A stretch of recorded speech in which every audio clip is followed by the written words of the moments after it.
So after lists, let's move on to the sets. We'll modify this code only for sets.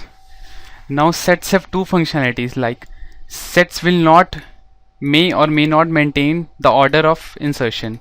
Like there are some sets which can maintain, and there is hash set which will not maintain the order in which input is given.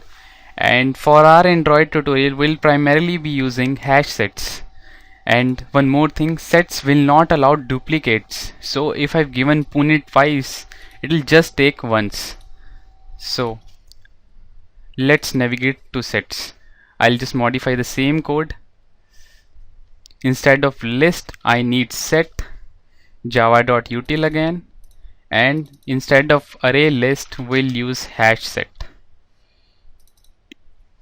Okay, and we'll iterate over set using iterator. So let's create iterator. Iterator is used to iterate over sets. Just use iterator. Since these are string values, so in generics we'll give it string.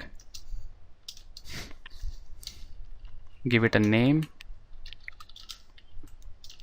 Now next, the name of the iterator. Let's name it to set to avoid any confusion. Set. For adding, the method is same, set.add and list.add. For adding the values, the method will stay the same.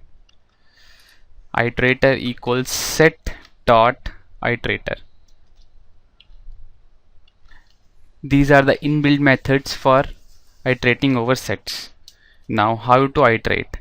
We'll use while loop, which we discussed earlier. While iter dot has next. So what this will do, it will keep on checking the values. While iterator has next values, first it will come to Bangalore, suppose at first time, then it will again check if this has one more value. If this condition comes out to be true, then the execution of code will come inside and will just print the value. And to get the value from an iterator, we have next method, iter.next. It will give us the value. So just run this code. Now see, you must have noticed that our insertion order was Bangalore, Chennai, Mumbai, Pune and Pune, and the output is not as that of the order which we have given. Output is coming as Mumbai, Pune, Chennai and Bangalore. So this signifies it will not maintain the order in which input values were given. And the next most important thing was, we had Pune twice in our code. Pune was entered twice, and you can see at output Pune is given just once. So that this thing which I told you earlier, it will take only once. It will not allow duplicates to come twice.